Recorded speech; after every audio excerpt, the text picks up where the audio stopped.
രമേശ് ചെന്നിത്തലയെ പ്രശംസിച്ച പാണക്കാട് സാദിഖ് അലി ശിഹാബ് തങ്ങൾ ഇപ്പോൾ രംഗത്തെത്തിയിരിക്കുകയാണ്. യോജിക്കാവുന്നിടങ്ങളിൽ യോജിച്ച് രാഷ്ട്രീയത്തിന്റെ ആധാരശിലകളെ സംരക്ഷിക്കാൻ ഒന്നിച്ചു പോരാടാമെന്ന് അദ്ദേഹം ഫേസ്ബുക്കിൽ കുറിച്ചു. പട്ടിക്കാട് ജാമിയ സൂരിയ അറബിയയുടെ 62ാം വാർഷിക സമ്മേളനത്തിന് മുന്നോടിയായി നടന്ന ഫാസിസ്റ്റ് വിരുദ്ധ സമ്മേളനം ഉദ്ഘാടനം ചെയ്തത് രമേശ് ചെന്നിത്തലയായിരുന്നു. രമേശ് ചെന്നിത്തല നടത്തിയ പ്രസംഗം സമകാലിക രാഷ്ട്രീയ കാലാവസ്ഥയെ വരച്ചു കാട്ടുന്നതും ഭാവി ഇന്ത്യയെക്കുറിച്ചുള്ള പ്രതീക്ഷയും അടങ്ങിയതായിരുന്നുവെന്ന് സാദിഖ് അലി ശിഹാബ് തങ്ങൾ എഴുതിവെച്ചു. വിവിധ മതകേന്ദ്രങ്ങളും ആരാധനാലയങ്ങളും സന്ദർശിച്ചതിന്റെ അനുഭവങ്ങളും അദ്ദേഹത്തിന് പറയാനുണ്ടായിരുന്നു. വിയോജിപ്പുകളിലും യോജിച്ച ഫാസിസത്തിനെ എതിർക്കണമെന്നും എല്ലാ കാലത്തേക്കും ഏകാധിപത്യ ഭരണകൂടം വാഴില്ലെന്നുമാണ് അദ്ദേഹം പറഞ്ഞ് അവസാനിപ്പിച്ചത്. ആ വാക്കുകൾ ഏറ്റെടുത്ത് യോജിക്കാവുന്നിടങ്ങളിൽ യോജിച്ച് രാഷ്ട്രത്തിന്റെ ആധാരശിലകളെ സംരക്ഷിക്കാൻ ഒന്നിച്ചു പോരാടാമെന്നും സാദിഖ് അലി ശിഹാബ് തങ്ങൾ കൂട്ടിച്ചേർത്തിരുന്നു. NSSുമായി ഏറെക്കാലം നീണ്ടുനിന്ന പിണക്കം അവസാനിപ്പിച്ച് മന്നം ജയന്തി ആഘോഷത്തിൽ പങ്കെടുത്തതിന് പിന്നാലെയാണ് രമേശ് ചെന്നിത്തല ജാമിയ നൂരിയ സമ്മേളനത്തിൽ പങ്കെടുത്തത്. VD സതീശനെയും രമേശ് ചെന്നിത്തലയെയും മുഖ്യമന്ത്രി സ്ഥാനാർത്ഥിയാക്കുന്നതുമായി ബന്ധപ്പെട്ട ചർച്ചകൾക്കിടയിലാണ് സാദിഖ് അലി ശിഹാബ് തങ്ങളുടെ പ്രശംസ എത്തിയിരിക്കുന്നത് എന്നതാണ് ഇവിടെ ഏറ്റവും ശ്രദ്ധേയമായ കാര്യം. 2024 നൽകിയ ഏറ്റവും വലിയ പ്രതീക്ഷ ഫാസിസത്തെ ചെറുക്കാൻ കഴിയുമെന്ന് തെളിയിച്ചതായിരുന്നു എന്നായിരുന്നു സമ്മേളനത്തിൽ രമേശ് ചെന്നിത്തല പറഞ്ഞിരുന്നത്.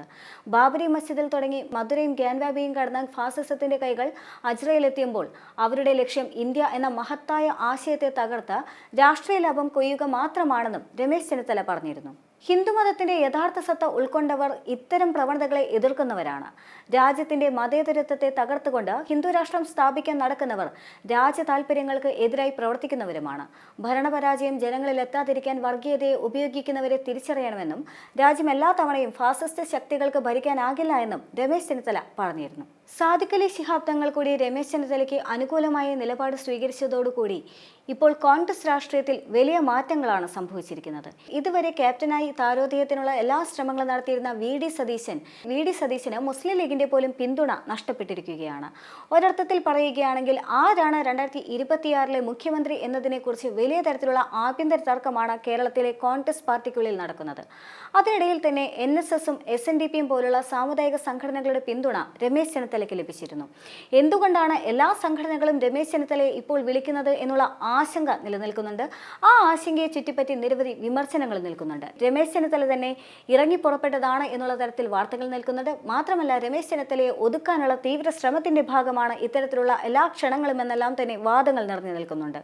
ആ സാഹചര്യത്തിലാണ് UDFന്റെ പ്രധാന ഘടകകക്ഷിയായ മുസ്ലിം ലീഗ് ഇപ്പോൾ രമേശ് ചെന്നിത്തലയ്ക്ക് പിന്തുണയുമായി രംഗത്ത് വരുന്നത്. സ്വാഭാവികമായും 2026 നിയമസഭാ തെരഞ്ഞെടുപ്പ് വരുന്ന സാഹചര്യത്തിൽ ആരായിരിക്കും മുഖ്യമന്ത്രി എന്ന ചോദ്യം ഉയർന്നു കഴിഞ്ഞാൽ ഇപ്പോഴത്തെ രാഷ്ട്രീയ സാഹചര്യം വെച്ചുകൊണ്ട് VD സതീശന്റെ പേര് വന്നു കഴിഞ്ഞാൽ ഈ സാമുദായിക സംഘടനകളെല്ലാം തന്നെ അതൃപ്തി ഉണ്ടാകാനുള്ള സാധ്യത ഏറെയാണ്. അതായത് NSS ആണെങ്കിലും SNDP ആണെങ്കിലും രമേശ് ചെന്നിത്തല മുഖ്യമന്ത്രിയാകാൻ ഏറ്റവും അനുയോജ്യനായ വ്യക്തിയാണ് എന്ന് പ്രഖ്യാപിച്ചിരുന്നു. കൂടാതെ തന്നെ ഇസ്ലാം വിഭാഗവുമായി ബന്ധപ്പെട്ടുകൊണ്ടും രമേശ് ചെന്നിത്തല പലയിടങ്ങളിലും ക്ഷണിതാവായി എത്തിയിരിക്കുന്നു. അതിനുശേഷമാണ് സാദിഖ് അലി തങ്ങളുടെ വാക്കുകൾ പോലും വരുന്നത്.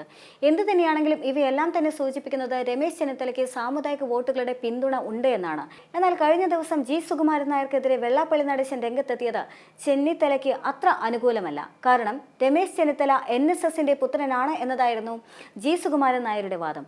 എന്നാൽ NSSന്റെ പുത്രനാണ് ചെന്നിത്തല എങ്കിൽ അദ്ദേഹം NSSന് വേണ്ടിയല്ലേ പ്രവർത്തിക്കൂ എന്നതായിരുന്നു വെള്ളാപ്പള്ളി നടേശന്റെ വാദം.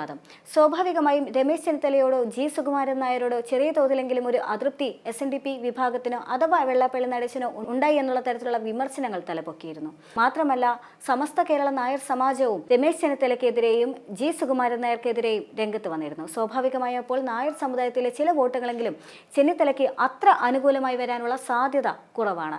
ഈ സാഹചര്യത്തിലാണ് ഇപ്പോൾ മുസ്ലിം വിഭാഗത്തിന്റെ വോട്ടുകളും മുസ്ലിം ലീഗിന്റെ പിന്തുണയെ അറിയിച്ചുകൊണ്ട് സാദിഖ് അലി ശിഹാബ് തങ്ങളും രംഗത്ത് വന്നിട്ടുള്ളത്. ത്തിൽ പരിശോധിക്കുകയാണെങ്കിൽ 2026 നിയമസഭാ തെരഞ്ഞെടുപ്പിൽ രമേശ് ചെന്നിത്തലയായിരിക്കും കോൺഗ്രസിൽ നിന്നും വലിയ പിന്തുണയോടെ മുഖ്യമന്ത്രിയായി വരിക എന്ന് കാണാൻ സാധിക്കും. പക്ഷേ അതേസമയം തന്നെ കോൺഗ്രസിന് ഉള്ളിലെ ആഭ്യന്തര തർക്കം അനുസരിച്ചുകൊണ്ട് തന്നെ KC വേണുഗോപാൽ ആണെങ്കിലും VD സതീശനാണെങ്കിലും ഇക്കാര്യത്തിൽ മിണ്ടാതിരിക്കാനുള്ള സാധ്യത വളരെ കുറവാണ്. മാത്രമല്ല, ഇന്ന് K മുരളീധരനും രമേശ് ചെന്നിത്തലയ്ക്കെതിരെ ഒളിയമ്പുമായി രംഗത്തെത്തിയിരുന്നു.